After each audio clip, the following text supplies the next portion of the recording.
Ibu Mega misalnya melarang melarang untuk kepala daerah PDIP hadir, menurut saya nggak ada gunanya.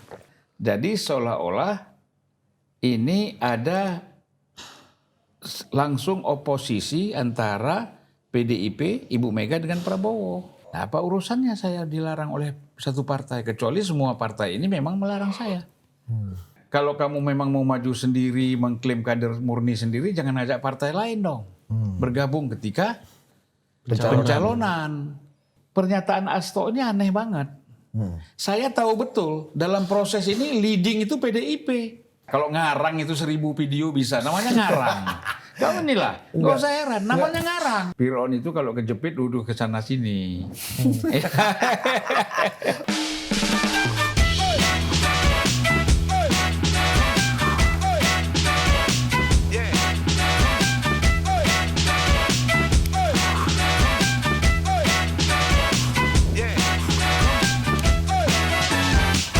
Oke, welcome to Total Politik ya. Bersama kita sudah ada senior kita yang menjadi panutan, pandong, rujukan, dan juga pembaca doa di setiap acara-acara kita. Betul. Baca doa dengan menggunakan doa-doa? Doa-doa yang Islami tentunya. Islami, ya kan, agama betul. ini kan tokoh hype ini. Doa-doa yang berbau Fir'aun. Dan jangan lupa di semua peristiwa selalu ada value kefir'aunan. Betul. Kita harus pelajari Bang ya. Iya nggak? Dari Fir'aun ini. Fir'aun itu kan sifat karakter, bukan individu. Betul. Nah Bang, ngomong-ngomong host magang kita si Ahmad ini gimana Bang menurut Abang? Aku baru sekali sama kau ya. Baru sekali, Iya. Bang. Penampilan paten. Paten, Bang. Ya. Iya, celana mengkilat. Cuman ini, celana Bang. mengkilat ini aku ingat bapak aku pula. Iya. Tapi Bang Zulfan ini spesial banget hari ini karena beliau langsung datang dari Magelang ikut retret ya. betul. Ini baju gini ya.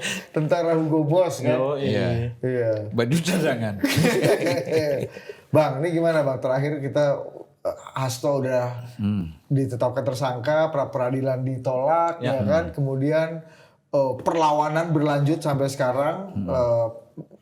Abang melihatnya seperti apa yang efeknya kemarin ada surat perintah ketua umum yang ditandatangani ketua umum Megawati bahwa kepala-kepala daerah dari PDI Perjuangan kader PDIP tidak boleh ikut retret di Magelang. Abang aja sampai pulang nih kan dari retret.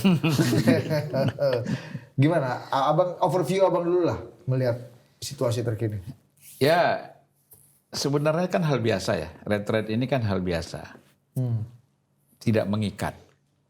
Ya kan? Tidak mengikat siapapun, tidak mengikat kepala daerah, hanya ini kan latihan untuk membangun penyamaan visi, pemahaman misi, kemudian untuk membangun solidaritas juga di antara kepala daerah, antara gubernur dengan bupati, gubernur dengan wali kota, dan sebaliknya wali kota dengan bupati. Ini kan sinergi ini mesti dibangun. Yang selama ini masing-masing kan. Nah ini kan maksudnya Presiden Prabowo itu supaya bersinergilah mereka ini. Bersama-sama untuk membangun Indonesia ke depan. Sebab kalau capek kan, kalau pemerintah pusat ini terlalu ngurusin daerah lagi. Bang, itu dulu alarm ajakan untuk sholat. Ya. Ya. Udah, itu segitu aja. Hah? Udah, oh gitu. Kirain panjang. Enggak. Iya, lanjut Bang. Iya kan? Yang penting kita tahu waktunya sholat Ya, Bang, tanda aja, Tanda. tanda. Betul. Nah, jadi maksudnya presiden ini kan supaya tidak lagi presiden membuang-buang waktu. Ya, untuk mengamati kepala daerah, mempersatukan mereka satu persatu gitu kan. Dengan begini kan tinggal nanti dirajut aja. Tinggal nanti kalau udah pulang ya kan dievaluasi. Mungkin ada 1-2 yang apakah tidak juga memahami maksudnya retret ini ya, atau mereka memang tetap mempunyai program sendiri ya kan yang program ini bisa saja bertentangan dengan kebijakan-kebijakan pusat misalnya. Nah, orientasinya kan itu sebenarnya. Nah, kalau Ibu Mega misalnya melarang untuk kepala daerah PDIP hadir, menurut saya nggak ada gunanya. Ngapain orang ini kan hal biasa, ya kan? Kecuali satu hal yang sangat penting, strategik, ya, yang mengikat, menyangkut kebijakan, misalnya presiden memutuskan satu kebijakan, lalu Ibu Mega bilang, udah kalian jangan ikut, ini kan bukan kebijakan, mengajak, iya kan, bersama-sama. Ini kan sama aja gini, OSIS beberapa sekolah SMA, ya kan, kumpul-kumpul yuk kita ke puncak yuk, gitu kan, seminggu kan, atau berapa hari, kan, biasa. Malam keakraban gitulah Ya, ya. malam keakraban itu. Kalau kita kan dulu waktu demo-demo dari tahun 70-an sampai 80-an itu kan habis demo itu kita bakar kayu kan. Api unggun. Api unggun, iya, bakar kayu. Iya, api unggun. Ya kan dari kayu. Kau ini kadang-kadang kalau bakar ban di jalan. Nggak ngerti juga kau kayu. Itu pindah-pindah kan. Di UI, IKIP, Trisakti. Oh, jadi menurut Abang kembali lagi Bang, ini tuh untuk membuat sinergi dan sebenarnya sifatnya ajakan tidak memaksa. Jadi sebenarnya apa yang dilakukan Bu Mega juga nggak salah dong Bang untuk memboikot acara itu dengan melarang kepala-kepala daerah. Ini nggak usah pakai surat SK seperti itu, surat perintah. 1, 2, 3 ngapain? Ya kan? Nah, disinilah komunikasi partai itu ada yang kadang-kadang perlu dikeluarkan dengan kebijakan partai, perlu dengan pakai surat. Ada juga dengan cukup informasi aja. Panggil gubernur-gubernur, ya kan? Ini ada pesan dari Ibu. Bahwa kita diharapkan tidak hadir. Jadi nggak terlalu serius. Ini kan serius. Efeknya apa Bang? Kalau memang serius ini gitu. Jadi Menurut Abang secara politik. efeknya jadi seolah-olah ini ada langsung oposisi antara PDIP, Ibu Mega dengan Prabowo, dengan pemerintahan.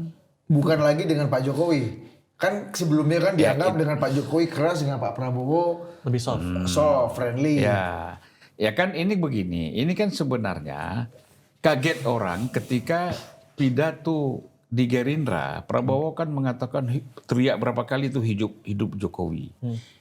Muji-muji Pak Jokowi. Nah, sementara kan mereka berbulan-bulan, setahun, ya kan, ingin memisahkan antara Prabowo dengan Jokowi. Kok waktu saat Gerindra itu dia lihat ini bukan makin jauh, makin kental, makin merapat, makin melekat, ya kan? Nah, cari jalan apa? Oh, ini ada satu momen, salah satunya ini apa namanya, retreat. Udah kita nggak usah ikut, sekaligus menunjukkan sikap. Gitu ya, kalau kamu memang masih sama Jokowi, ya udah kita jalan sendiri. Itu. Tapi saya dengar terakhir diam-diam banyak juga itu dari kepala daerah PDIP yang sekarang sudah mulai ikut. Ya, kebanyakan standby Bang, kebanyakan standby di Magelang. Tapi ada beberapa yang juga ikut. Iya. Nah, kemudian ada satir juga nih di ada inilah ya dugaan-dugaan dan tuduhan-tuduhan sebenarnya di media sosial beberapa tokoh digital lah menganggap bahwa wah ini ada yang pihak yang kompromis, ada yang quote unquote berusaha mengkhianati ya, main dua kaki, berkonspirasi. Ya sebenarnya dan begini. kebanyakan itu dari Jawa Tengah lagi-lagi nih yang dituduh, kemudian orang insinuatifnya wah Bambang Pacul lagi nih yang sebagai tokoh kompromi gitu-gitu. Nah, kalau soal Jawa Tengah itu kan faktor kebetulan, ya kan? Faktor kebetulan ketua DPD-nya Bambang Pacul, kemudian yang ikut ini kan Jawa Tengah ya, 2 orang ya. Iya, satu atau dua gitu ya. Satu Bupati Brebes ya kalau nggak salah ya. Ya kalau 1-2 orang jangan dihubungkan dengan Bambang Pacul dong. Kan kepala daerah di Jawa Tengah itu kan banyak. Kalau dia memang bisa mengendalikan, kenapa nggak semua? Nah, jadi ini menurut saya, ini semua hal ya, kalau di PDIP ini begini, paksinya Hasto ini. Ini kita bicara paksinya Hasto. Selalu kalau berbicara politik di luar PDIP, Jokowi. Ya kan? Nah, sekarang sedikit mulai nyentuh-nyentuh Prabowo. Kalau ada problem di internal, itu selalu Bambang Pacul. Itu udah stand mereka. Jadi nggak pernah bergeser dari situ. Jadi kebencian, permusuhan, itu memang terbangun di dalam itu. Ya karena Bambang Pacul ini sebagai simbolnya Puan Maharani. Ya kan? Jadi berarti kan, wah ini Puan nih. Ya kan? Dan kelihatan sekali kalau acara-acara Ibu, Hasto sama Nanan, Puan nggak ada gitu kan. Nah, jadi menurut saya, Sementara Mbak Puan tadi kita lihat ada di peluncuran Danantara hari ini ya, hari Senin ya. ya sebagai ketua DPR RI lah ya. Nah, jadi orang bisa menafsirkan macam-macam. Kalau sikap mereka ini tidak berubah. Itu kalau dalam konteks kita bicara retreat ini. Nah, jadi kalau saran saya ikut aja. Ya kan? Sebab begini, kepala daerah yang disebut 126 kepala daerah PDIP, itu kan bukan PDIP saja yang mengusung.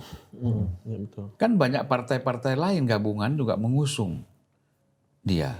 Nah, apa urusannya saya dilarang oleh satu partai? Kecuali semua partai ini memang melarang saya. Gitu kan? Karena kan kadernya Bang, kader murni, maksudnya ya pengurus atau kader murni partai gitu kan. ya dia artinya kalau kamu memang mau maju sendiri, mengklaim kader murni sendiri, jangan ajak partai lain dong. Bergabung ketika pencalonan.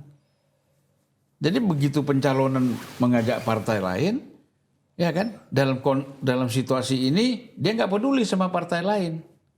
Langsung kadernya yang dianggap kader PDIP-nya yang harus bersikap. Nah, ini menurut saya keliru. Ya. Makanya semua ini kan akibat tindakan emosional. Ya. Jadi ini udah melihat Prabowo memuji-muji Jokowi di Gerindra, itu sudah puncak kesel. Ditambah lagi dengan Hasto ditahan. Ya kan? Ini sudah tergulung-gulung ombak. Makan pasir lagi di pantai. Ya kan? Kan ada orang tergulung-gulung ombak tuh sampai ke pinggir, napas sudah terengah-engah, makan pasir pula. Satu-satunya jalan berteriak, nggak ada lagi minta tolong.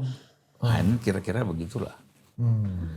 Menarik. Nah, Bang, kalau misalnya, jadi gini Bang, kenapa? Apakah ini sebagai reaksi dari Bu Mega atas ditahannya Sekjen Hasto, dan kenapa Ibu, kalau misalnya betul ini adalah reaksi dari partai dari Bu Mega terhadap dia tahannya Hasto, kenapa persoalan hukum yang menimpa Hasto itu diinstitusionalisasi jadi problem partai juga yang berefek pada kader-kadernya yang jadi kepala daerah nggak bisa ikut. Apa yang membuat situasinya begitu rumit dan kayaknya Bu Mega pasang badan sekali membela Hasto ini Bang. Jadi begini, kasus Hasto ini PDI mendapatkan musibah, ya kan? Hastonya sendiri malapetaka. Nah, jadi malapetaka dengan musibah ini ketemu, ya kan? Padahal kan kalau diselesaikan aja soal Hasto, oke, ini soal hukum, kita selesaikan soal hukum. Jangan dikait-kaitkan dengan persoalan internal partai. Ataupun dengan persoalan-persoalan dengan pemerintah pusat misalnya, atau pemerintah daerah yang lain. Nah, jadi ini jangan dikait-kaitkan. Ya, jadi udah selesaikan aja masalah hukum. Kan Hasto hebat. Saya seperti Bung Karno, begini semuanya pidato kan. Nah, pidato siap menghadapi apapun dengan mencontoh Bung Karno kan gitu. Kemudian kita punya banyak video. Ingin membongkar ini, ya kan? Sambil kita cari videonya. Dosa-dosa Jokowi segala macam. Sambil kita cari Bang. Lanjut lagi Bang, aku mau cari videonya Iya. Hasto. Ada dia. Oke, terus Bang?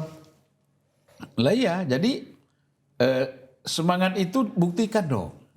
Ya kan? Ditambah lagi dengan video dari Koni yang sudah dibawa dinotariskan di Rusia. Ya kan? Mana itu? Bukalah, tunjukkan. Ya kan? Dan sebarkan.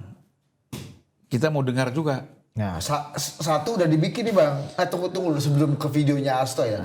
Menurut Abang kenapa, apakah ini tanda pertama Hasto masih sangat kuat di PD Perjuangan dengan akhirnya ini reaksi politiknya Ibu Mega seperti itu kan Bang pertama. Yang kedua, kenapa Bu Mega kalaupun ini dianggap reaksi politik atas ditahannya Hasto, kenapa ini jadi persoalan partai? Karena kalau kita lihat di beberapa partai lain bukan hanya sekjen, ketua umum partai juga pernah masuk penjara dan bukan jadi masalah partai. Anas Urbaningrum waktu itu partai tetap jalan, nggak ada boykot macam-macam. Novanto, Golkar, kemarin Joni G Plate, sahabat Abang, sekjen Nasdem kan? Presiden PKS. Presiden PKS, Roma Hurmuzi, ketua umum P3, kan maksudku persoalan hukum, partai tetap berjalan dengan tinggal proses mekanisme partai aja. Tapi kan ini enggak Bang. Ini artinya apa yang bisa kita baca dari sini Bang? Kenapa bisa begitu? Ya artinya PDIP ini masih emosional dan belum dewasa. Ini kan perlu kedewasaan. Partai-partai lain tadi, ketua umumnya, sekjennya yang kena, itu kan mereka sudah melihat ini persoalan hukum. Jangan menghancurkan partai. Kita mengatakan bahwa ini ada politisasi hukum terhadap Hasto. Sekarang PDIP juga melakukan politisasi, gitu terhadap kasus ini. Nah, ini yang menurut saya ini keliru. Ya. Nah seharusnya dipisahkan aja kasus ini. Nah ini sebenarnya apa? Tadi kan dibilang, apakah begitu besar pengaruhnya, begitu kuat Hasto di PDIP? Menurut saya enggak. Kita yakin juga struktur PDIP sebenarnya kecewa juga dengan kasus yang dihadapi oleh Hasto ini. Kecewa atau marah karena Hasto diperlakukan seperti itu? Atau kecewa terhadap kelakuannya? Ya kelakuannya Hasto. Mereka juga banyak itu yang kecewa dengan kelakuannya Hasto. Dengan kadang-kadang ada arogansi juga, ya kan? Karena ini semuanya karena dia dipercaya dan dekat sama Ibu Mega. Itu aja. Kenapa? Nah, karena kan begini. Ibu ini sakit hati sama Jokowi. Nah kan? Nah, yang bisa membangun, yang mewakili sakit hatinya Bu Mega itu terhadap Jokowi, itu Hasto. Muncul juga yang di bawahnya. Ada Adiana Pitupulu, Deddy Sitorus kan, atau mungkin beberapa yang lain ya. Nah, ini juga muncul gitu. Tapi Hasto yang sebagai istilahnya yang utama. Nah, jadi kita lihat apakah perkembangan selanjutnya PDIP semakin solid atau tidak. Menurut saya pasti tidak. Tidak akan semakin sulit. Karena belum tentu semua terima dengan cara partai dipakai untuk membela Hasto ini. Ya, atau seperti apa? Kita lihat nanti Kongres. Bukan April kan? April kan, PDIP 2 bulan lagi. Ya, Maret, April, mungkin 1 tahun, 1 bulan setengah lagi. Ya kita lihat. Siapa yang menjadi sekjen? Ya kan? Kita lihat struktur yang disusun nanti. Kalau struktur yang disusun, kemudian sekjen tidak akomodatif, ya kan? Jangan-jangan walaupun Hasto di penjara tetap dijadiin sekjen, lebih parah lagi kan? Gitu. Dalam rangka kekeh gitu loh, bahwa Hasto tidak salah, tetap diputuskan sebagai sekjen, tapi di penjara. Nah ini kayak sekarang kan Ibu Mega bahkan tidak menunjuk PLT sekjen. Sesuatu yang kalau bicara presidennya partai-partai lain Bang, ya kalau ada kasus hukum ya pasti ada PLT ya kan? Iya. Iya nggak Bang? Nah itu makanya kan sekarang semua proses hukum kan harus diikuti. Kalau menurut saya PLT aja dulu. Supaya Hasto ini konsentrasi. Dan partai ada yang menjalankan day to day-nya. Kalau nggak kan nanti bagaimana komunikasinya kalau masih tergantung sama Hasto? Ini nggak bisa. Ini partai ini kalau begini terus, kasihan akan menjadi kerdil, akan semakin kecil. Padahal partai ini punya kader-kader menurut saya bagus-bagus dan hebat-hebat.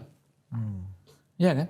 Bagus-bagus dan hebat-hebat. Kans untuk nanti PDIP melawan 2029 berhadapan dengan Prabowo itu nggak bisa diremehkan. Dengan ada orang seperti Pramono Anung, mungkin ada yang lain lagi nanti muncul, ya kan? Kader-kader PDIP. Jadi sebenarnya tidak bisa diremehkan. Tapi kalau dengan caranya begini dia tenggelam sendiri. Rakyat nggak simpati. Masa soal begini aja dilarang sih, ya kan? Masa soal Hasto aja kita mesti semua partai ini jadi korban. Oh, jadi menurut abang orang kader-kader atau kepala-kepala daerah dari PDI yang tidak bisa ikut terlibat adalah korban? Korban dong. Korban mereka. Kenapa bang? Ya kan harusnya siapapun bupati kepala daerah ikut satu forum dengan presiden. Satu acara dengan presiden. Dan acaranya bukan dengar sambutan, dengar pidato. Tetapi bersama-sama kan. Nah, bersama Mendagri, wakil, menteri-menteri dan menteri-menteri, khususnya Mendagri dan menteri wakil menteri dalam negeri kan, yang kita lihat juga sudah pakai pakaian Satpol PP, Pamong Praja. Kau turunkan lagi. Aku pikir pakaian Kopassus tadi. Bukan itu Pamong. Enggak, kalau yang Pak Tito kan pakai Pamong Praja kan. Oh, khasnya Mendagri kan bang. Ya Mendagri ya. Iya, Pol PP lagi. Pamong Praja maksudnya. Iya. Nah, jadi korban. Karena kata Pak Tito gini, waktu itu kan diwawancara ya yang rugi kan kepala-kepala daerah ini. Iya, karena kasihan. di sini belajar budget, belajar efisien, belajar bagaimana running kan belum tentu semua orang punya pengalaman jadi kepala daerah, punya pengalaman dia jadi anggota DPRD misalnya gitu kan bang. Iya, jadi ada yang mereka pengusaha, ada yang mereka tuh punya saham atau ya pokoknya bidangnya berbeda sekali dengan ketika menjabat kepala daerah misalnya kan. Nah, jadi betul yang rugi itu kepala daerah dan kedua PDIP-nya yang sangat rugi juga. Nah, ini tidak diperhitungkan. Tapi saya yakin diam-diam mereka akan bergabung, gitu kan. Artinya saya pernah mengatakan kita tunggu Ibu Mega merenung di batu tulis, ya kan? Kontemplasi di batu tulis, kemudian dari hasil kontemplasi itu terbangunlah kerendah hatian. Dan kalau untuk mengaku salah kan berat, tapi ya sudah, ya kan? Prabowo juga tidak perlu, tidak akan, bukan tidak perlu, tidak akan lah. Wah dulu nggak mau, sekarang mau. Itu kan gaya-gaya anak kecil. Prabowo kan nggak mungkin begitu kan. Kalau Ahmad mungkin kayak gitu kan. Kalau dia iya, kecil soal kecilnya dia teriak. Ini bang, kan ada yang bilang bang. Soal ini teriakan Hasto bang. Nah itulah kita tunjukkan dulu. Kita tunjukkan dulu videonya ke abang ya kan. Ini buat nggak usah di biar abang lihat. Ini kan yang jadi gini para pemirsa kan. Seperti abang sudah bilang ada video-video yang dipersiapkan ketika nanti Hasto masuk akan dibongkar, ya kan, kasus-kasus dan apa yang dibalik peristiwa politik hukum yang terjadi. Waktu diwawancara di podcast senior kita Bang Akbar Faisal, Mas Hasto udah keluarkan satu poin, yaitu apa namanya KPK soal Jokowi lah yang meminta KPK mentersangkakan Anies. Nah, itu waktu di podcast Akbar Faisal. Dan ya orang-orang nggak terlalu bikin gejolak karena kata banyak sekali orang apa yang baru dari itu kan itu udah laporan Tempo udah segala macam udah banyak yang mengulas itu. Nah ini ada yang kedua bang, ini video yang kedua yang mungkin abang perlu lihat juga. Saya ingat ketika saya bertemu dengan Presiden Jokowi di Istana Merdeka menjelang Mas Gibran dan Mas Bobi mau mencalonkan sebagai wali kota Solo dan wali kota Medan. Satu, saya mengatakan kepada Pak Presiden Jokowi sekaligus untuk menguji keseriusan beliau di dalam mencalonkan anak dan menantunya. Pak Presiden, apakah betul Bapak mau mencalonkan Mas Gibran dan Mas Bobi sebagai wali kota? Loh, kenapa Pak Sekjen? Karena ketika Mas Gibran dan Mas Bobi sebagai wali kota, maka otomatis dia menjadi pejabat negara. Dan ini akan sangat rawan terhadap berbagai bentuk gratifikasi, suap, dan berbagai tindakan korupsi lainnya. Presiden Jokowi sempat termenung saat itu. Dan kemudian dari situlah saya merasakan bahwa pertanyaan saya ini sangat mengusik perhatian dari beliau. Karena saya tegaskan bahwa ketika Mas Gibran dan Mas Bobi menjadi wali kota, maka dengan mudah akan terkena operasi tangkap tangan dari KPK dan juga aparat penegak hukum yang lain. Maksud saya bertanya kepada Presiden Jokowi adalah untuk mengingatkan bahwa beliau sudah presiden. Buat apa kemudian anak-anaknya harus menjadi wali kota, dan itu mengandung suatu risiko-risiko politik, mengingat presiden juga berhadapan dengan begitu banyak pihak-pihak yang selalu mencoba berhadapan dengan Bapak Presiden. Tetapi beberapa saat kemudian saya menerima salah seorang menteri. Dan beliau mengatakan kepada saya bahwa sudah mendapatkan arahan dari Presiden Jokowi untuk melakukan revisi Undang-Undang KPK. Saat itu dijelaskan berbagai pasal-pasal penting. Misalnya bahwa pimpinan KPK tidak otomatis bertindak sebagai penyidik. Kemudian ada beberapa pasal-pasal yang tidak memungkinkan bagi penyidik independen untuk bergabung ke KPK. Berbagai revisi-revisi itu. Karena ini adalah perintah dari Presiden, maka ya saya sarankan untuk bertemu dengan seluruh jajaran fraksi di DPR RI dan coba menggalang atas perintah dari Presiden. Nah, saat itu Pak Menteri yang menjadi kepercayaan dari Pak Jokowi ini menyampaikan bahwa kira-kira akan diperlukan dana sebesar 3 juta US dollar untuk menggolkan revisi Undang-Undang KPK. Dan mengapa berjalan mulus? Karena Presiden Jokowi punya kepentingan untuk melindungi Mas Gibran dan Mas Bobi. Maka sejarah mencatat bahwa revisi Undang-Undang KPK ini dilaksanakan sebelum pelaksanaan pilkada serentak di mana Mas Gibran dan Mas Bobi berproses menjadi wali kota. Maka ketika terpilih menjadi wali kota, amanlah dari berbagai persoalan hukum karena KPK sudah dilemahkan.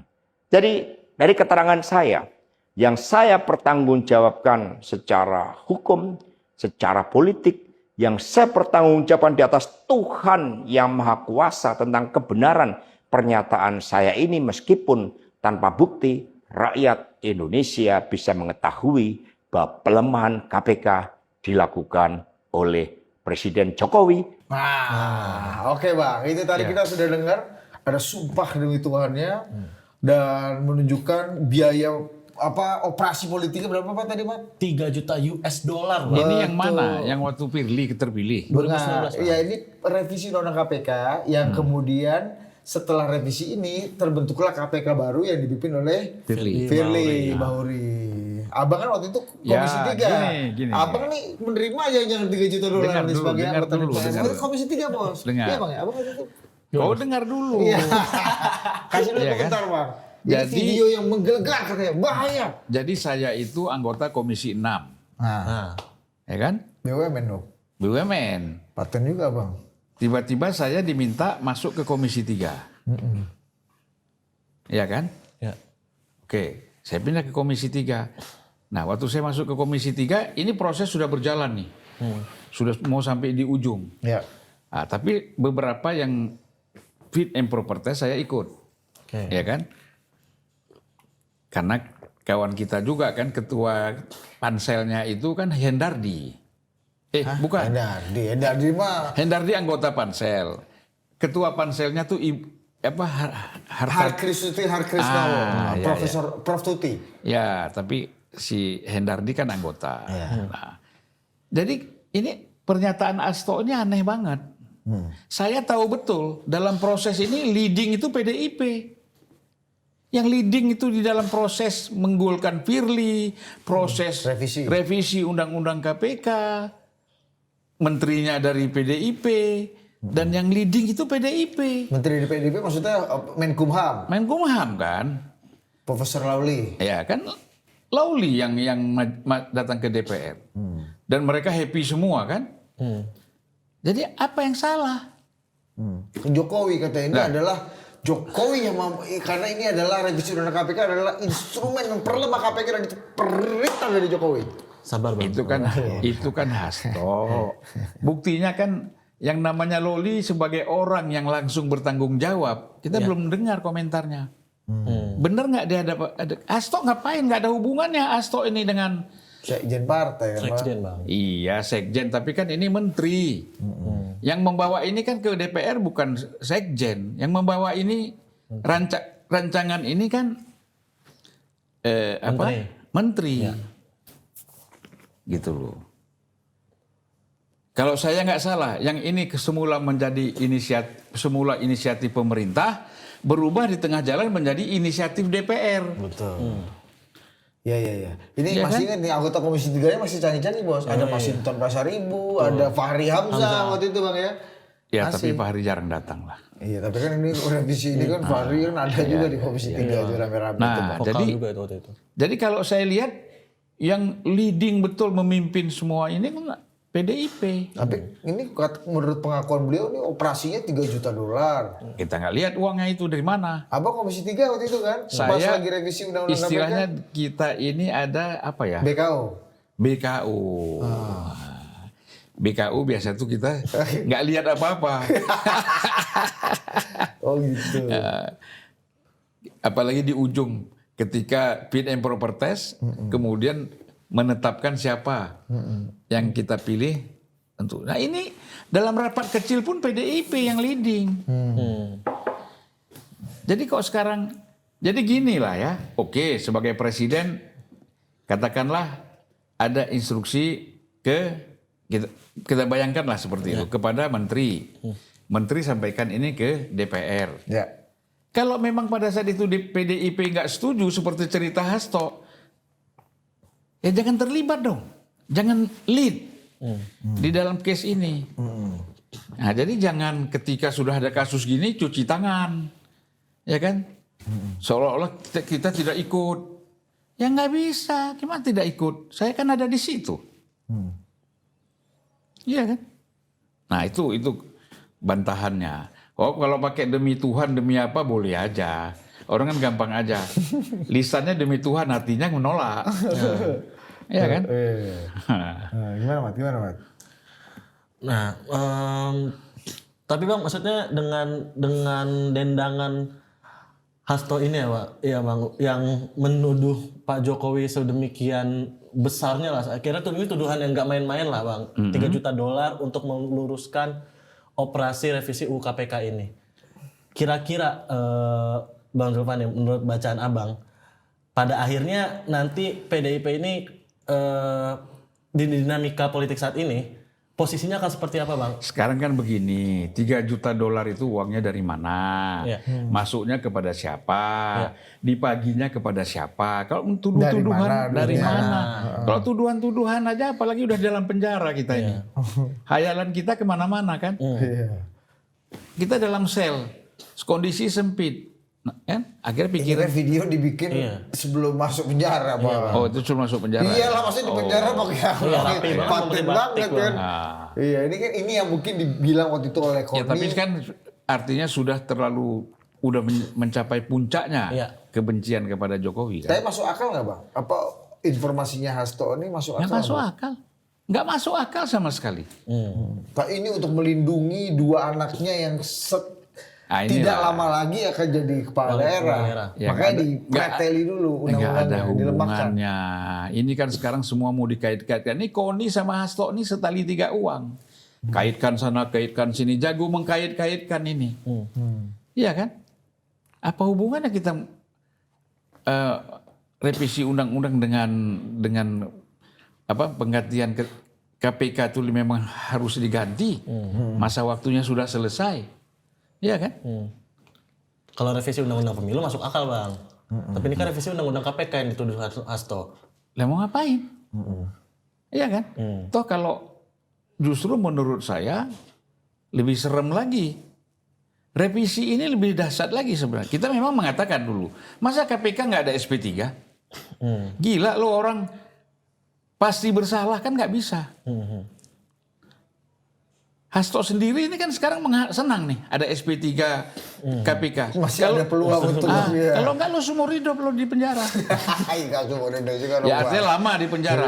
Tapi kalau nanti dilihat bahwa Emang pedagang narkoba, Hasto. ya kan dengan ada revisi undang-undang KPK, KPK bisa mengeluarkan SP3.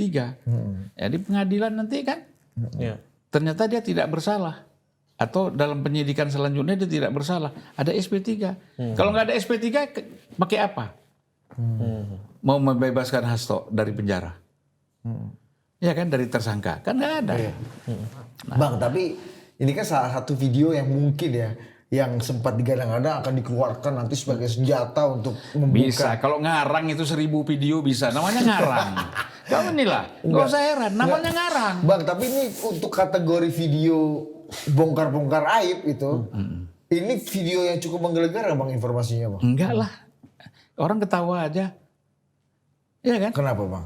Ini nggak cukup menggelegar, kenapa? Ya kan begini, aku sama Budi jalan, kita nanganin satu hal, tahu-tahu di tengah jalan pembagian nggak merata, kau teriak-teriak kan, kata orang, kau udah kejepit teriak, waktu kau dapat enak, kau nggak teriak, kan gitu, teriak dong dari awal, ketika Jokowi bilang begitu sebelum ada kasus, sebelum jadi tersangka, sebelum teriak aja, sekarang baru teriak, kalau nggak ada dikarang, terus siapa?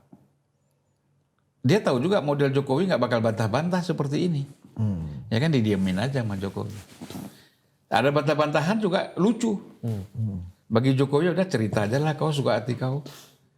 Yang penting ada bukti nggak. Itu kan Jokowi sikapnya seperti itu. Gitu ya. Nah jadi banyak karangan ini. Cerita. Ya kan. Cerita namanya. Lama-lama nanti jadi dongeng. Nah ini. Yang kita takutnya begitu. Betul. Bang, tapi kan kemarin beberapa pimpinan PD Perjuangan, ketua DPP-nya misalnya Bang Roni Talapesi yang untuk merespon ya ditangkapnya Hasto, ini memvonis bahwa ya ini bagian dari kriminalisasi, bagian dari politisasi. Hasto pun dalam stopan kayak gitu ya, Mat ya. Abang menurut abang gimana? Nggak ada. Dia kan dituduh menghalangi penyidikan. Dan itu sudah terbukti kan. Ketika Harun Masiku mau ditangkap di PT IKA. Ya kan? Kemudian tidak jadi. Dan kalau kita bicara Firly ini kan betul-betul supportnya dari PDIP menjadi ketua KPK. Iya. Dan sudah dibongkar kan oleh beberapa komisioner KPK bahwa Firly termasuk yang menghambat pemeriksaan penangkapan Harun Masiku kan, gitu. Ya, jadi apa dikaitkan dengan Jokowi, dengan anak Jokowi yang menikmati itu siapa? Iya. Enggak, tapi penangkapan Hasto ini kriminalisasi menurut abang gimana? Gak ada. Ini dengan bukti-bukti aja semua. Kriminalisasi di mana? Gak ada menurut saya. Justru terbalik sekarang. Hasto dan PDIP itu ingin mengkriminalisasi KPK, gitu loh. Iya, Bang. Ya. Nah, ini aku mau baca ini, Bang. Semua lah kau baca. Tunggu dulu, tweetnya bagus sih, Bang. Ada tweet mana ya? Coba kau nanya dulu, Mat, sambil aku cari tweetnya. Di-search aja, Bang. Iya. Di-search aja, Bang. Oh iya, benar-benar. Aduh, inilah. Seperti yang tadi udah dijelaskan sama Mas Bud inilah. Ini kan pada akhirnya katanya akan ada lagi, Bang. Banyak lagi, kalau tadi pinjam istilah Abang, karangan-karangan lah, Bang. Video-video yang dari Rusia ini akan makin banyak dibongkar, Bang. Kira-kira nih, Bang, menurut Abang, dari sekian banyaknya video tuduhan-tuduhan kepada Presiden Jokowi ini, mungkin nggak nih, Bang, kira-kira akan ada tukar guling atau negosiasi-negosiasi lagi antara PDIP dan pemerintah? Karena kan sebelumnya sempat ada tuduhan juga tuh, Bang, yang kita sempat omongin di podcast sebelumnya, bahwa ada proteksi dari Presiden Prabowo. Nah ini kira-kira gimana, Bang? Gak ada, ini gak ada tukar guling kau. Iya kan? Nggak perlu, orang nggak ada, gimana mau tukar guling? Kalau Presiden Prabowo juga diajak, Pak tukar guling. Guling kau mana? Aku ada. Nah, jadi persoalannya itu harapan. Ya kan? Harapan, kemudian harapan hampa. Ya kan? Harapan itu kadang-kadang ada yang nggak hampa juga. Wah, gitu kan. Budi misalnya punya harapan, itu ada di depannya. Ini nggak ada. Tapi tetap diharapkan. Jadi nggak ada lah negosiasi antara pemerintah dengan PDIP mengharapkan ada tukar guling gitu. Nggak ada, karena ini sesuatu yang nggak ada. Sesuatu yang gaib. Bukan gaib, kalau gaib itu ada ya. Cuman kita nggak bisa lihat. Ini nggak ada. Gaib pun nggak, Bang. Gaib pun nggak. Ini bagaimana? Kau bilang pemerintah Prabowo mau diajak negosiasi tukar guling, nggak ada. Kemarin sempat ramai juga tuh Bang isunya Bang hari Senin kemarin. Bahwa akan ada negosiasi bahwa kader-kader PDIP akan datang ke retret asal penangguhan Sekjen Hasto ini ditangguhkan, Bang. Penangguhan penahanan. Itu lebih parah lagi. Gimana, Bang? Apa hubungan dengan Prabowo?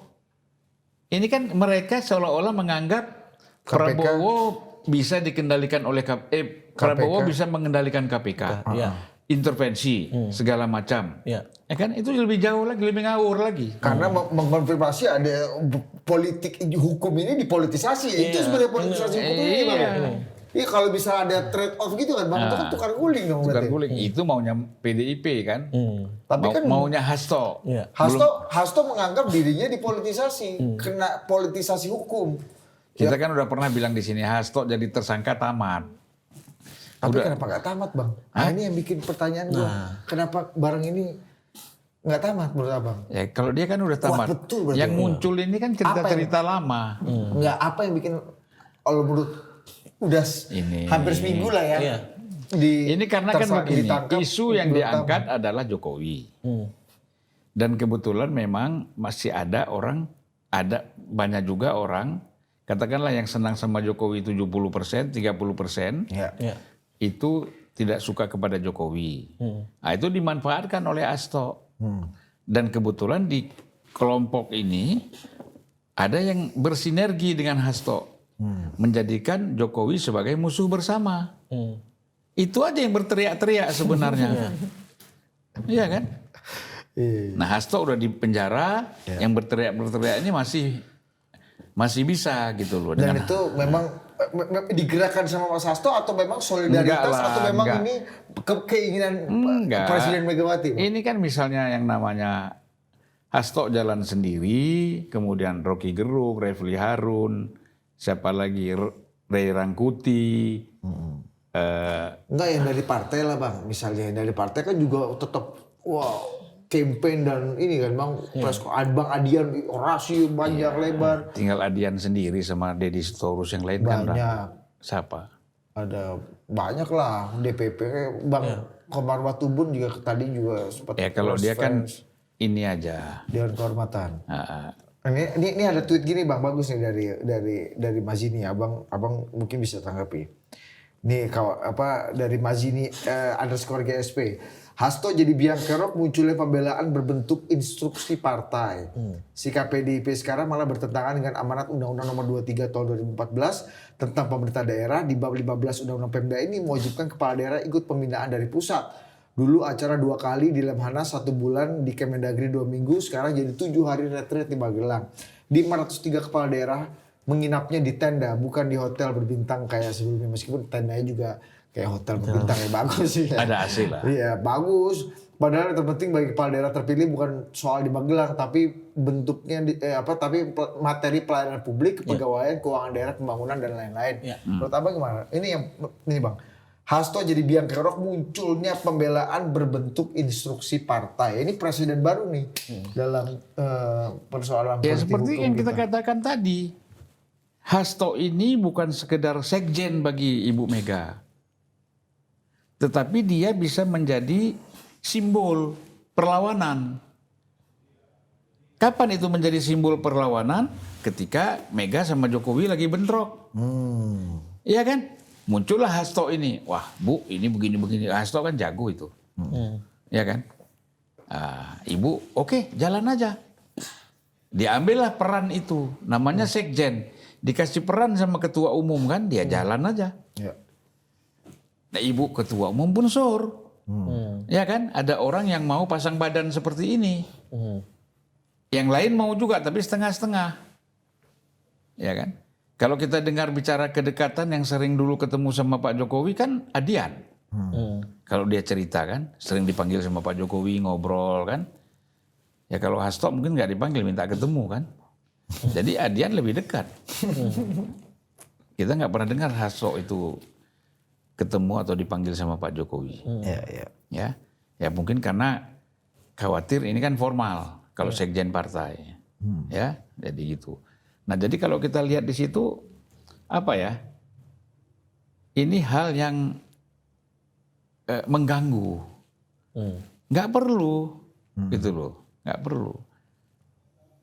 Seolah-olah di PDIP juga kan jadi pembicaraan. Emang nggak ada orang lain selain Hasto Itu juga pertanyaan publik. yang mampu menjadi sekjen? Iya, itu juga pertanyaan publik, Bang. Berarti ada hubungan khusus antara Ibu Mega dengan Hasto.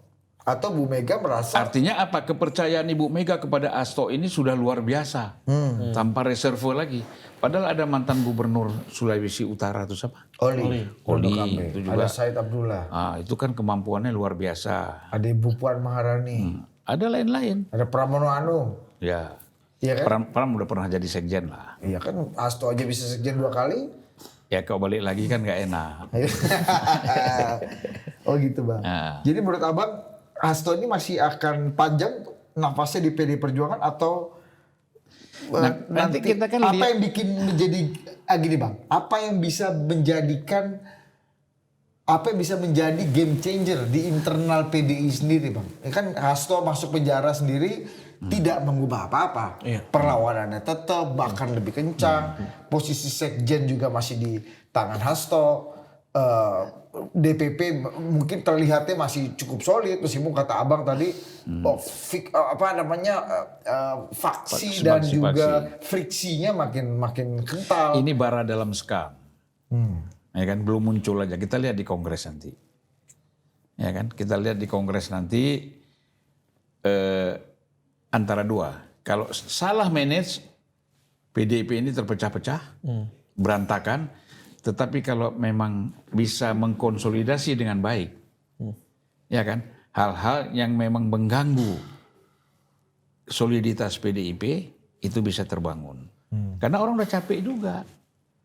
Jadi nggak, yang namanya kepemimpinan simbol itu kan memang ada batasnya, ya kan. Orang kan semuanya, gue dekat sama ketua umum, gue ada akses ke pemerintah. Sebagai pengusaha, sebagai birokrat, sebagai apa. Ini kita ya kan, ini ketua umum saya berseberangan dengan pemerintah. Ya kan. Ini pasti bukan hanya persoalan partai saja, tapi secara pribadi. Bisnis saya terhambat. Orang lihat, ini PDIP jangan dibantu nih. Itu otomatis. Ya kan. Itu otomatis. Dalam game kekuasaan begitu ya, Bang? Begitu. Jadi bahaya sekali. Orang lama-lama meninggalkan kan. Ya udah saya pindah partai aja deh. Ya, termasuk kepala-kepala daerah yang nggak bisa ikut retret ini kan. Itu kan nggak bisa ikut retret mungkin ya, Bang. Bukan cuma nggak bisa ikut retret. Mustafa kan pasti nanti kan kalau dia ikut belakangan itu kan pasti jadi sorotan. Di antara ratusan kepala daerah lain gitu kan, Bang. Itu juga pasti Dan kan punya nanti efek ya, Bang. Bupati, kepala daerah, gubernur, dan wali kota itu kan tetap menggunakan APBN, ya kan? Anggaran mereka kan anggaran APBN sebenarnya, yang kemudian masuk ke APBD kan. Nah, nanti kan mereka ingin mendapat bantuan besar dari APBN, anggaran besar dari APBN. Misalnya biasanya begini, daerah dia hanya dapat 1 triliun untuk beberapa proyek, tapi mereka merasa nggak cukup, minta tambah 1 triliun lagi. Mintanya kemana? Pemerintah pusat. Minta pusat, ya kan? Terus minta persetujuan Komisi Anggaran, Badan Anggaran. Nah, Badan Anggaran ini dikuasai oleh Kimples, Iya kan? Kau dari mana pula kau? Iya kan? Minta-minta dulu ikut retret nggak mau. Sekarang anggaran minta ditambah. Iya kan? Nah, itu kan jadi problem. Jadi ada sungkan, nggak enak. Banyak hal yang mengganggu. Jadi kasihan kepala daerah itu memang. Ya. Agak menghambat pekerjaan mereka. Nah, oleh karena itu saya yakin nanti keluhan-keluhan seperti ini itu akan sampai juga kepada Ibu Mega. Dia akan coba merevisi beberapa sikapnya, ya. Kalau mau kayak begini terus ya udah, mau bilang apa? BG itu siapa? Nah, Bang, ada Pak BG di dalam pemerintahan, apa nggak bisa membuat Ibu Mega lebih luntur kemarahannya? Karena kemarin kan Bu Mega sama Pak BG baru umroh bareng. Iya. Ada videonya. Iya, tapi kan Hasto sudah mengeluarkan statement. Begitu Pak BG dilantik sebagai Menko Polkam, Hasto langsung bilang dia bukan kader PDIP dan tidak mewakili PDIP. Tidak ber-KTA Bang istilahnya. Tidak ber-KTA. Tidak ber-KTA. Ya itulah yang saya katakan tadi, upaya-upaya supaya Ibu Mega kan sekarang kan sudah melunak ini.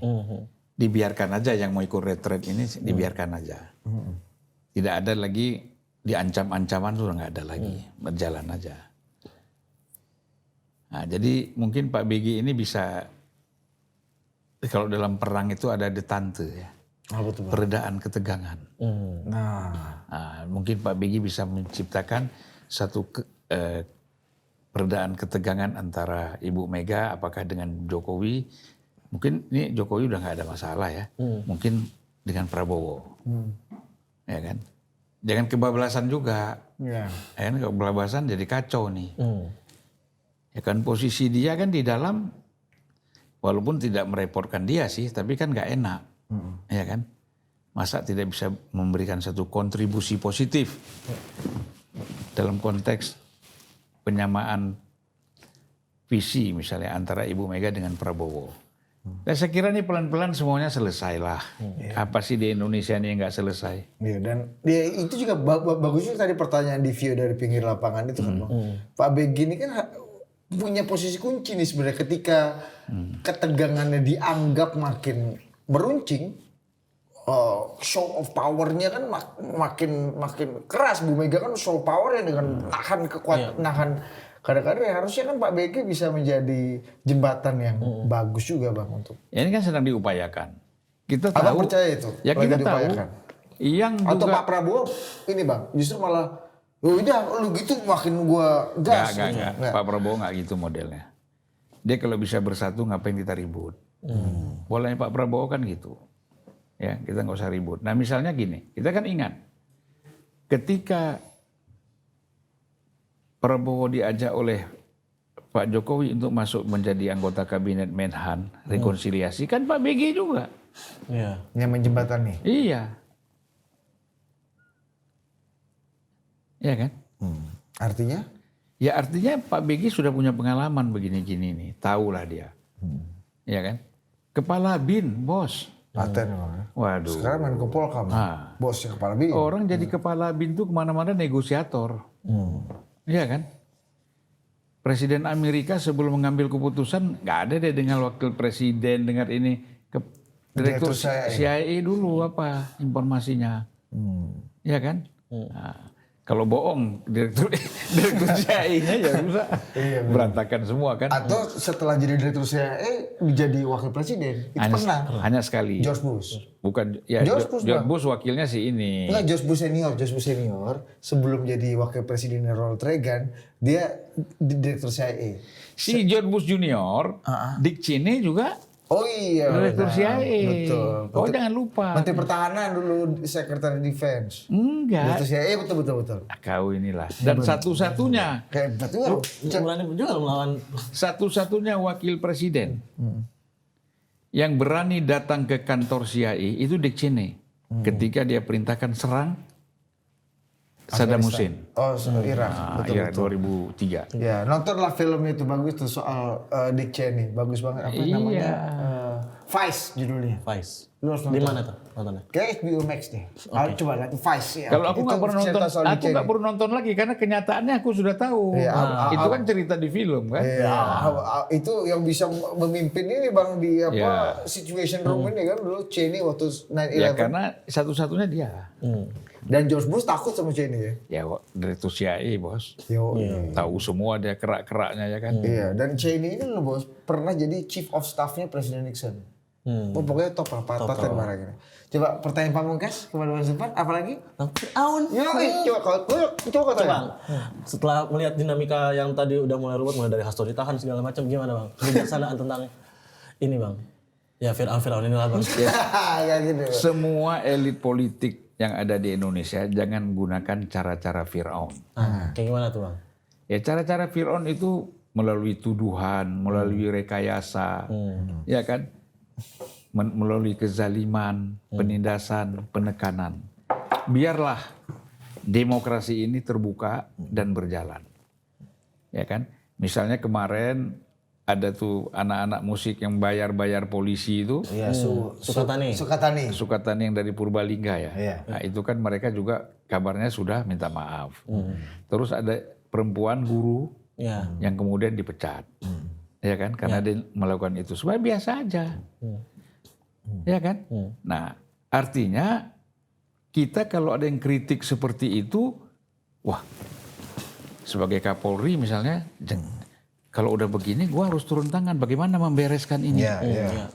Seperti Pak Prabowo menerima laporan dari ajudannya bahwa ada seorang ibu diperas 200 juta oleh perwira tinggi untuk supaya anaknya bisa masuk ke akademi Akpol. Pak Prabowo kan marah benar, panggil Kapolri langsung beresin. Nah, dan Kapolri menyatakan berjanji akan membereskan dalam tempo 1 kali 24 jam.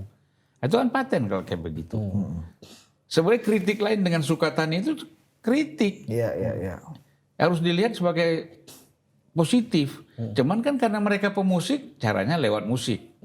Iya kan? Kalau abang orasi ya kan atau pengajian kan abang kan? Iya, Iya. gitu. Bang, tapi mana yang paling mendekati sifat Firaun dalam proses yang kemarin kita lihat itu bang? Yang mana? Yang ini waktu penangkapan Hasto, apa ancaman tadi demi Tuhan, Pak Prabowo, apa ini proses hukumnya ya. Iya, kan Jangan-jangan gini. KPK yang menurut abang Firaun. Bukan. Fir'aun itu kalau kejepit duduk ke sana sini.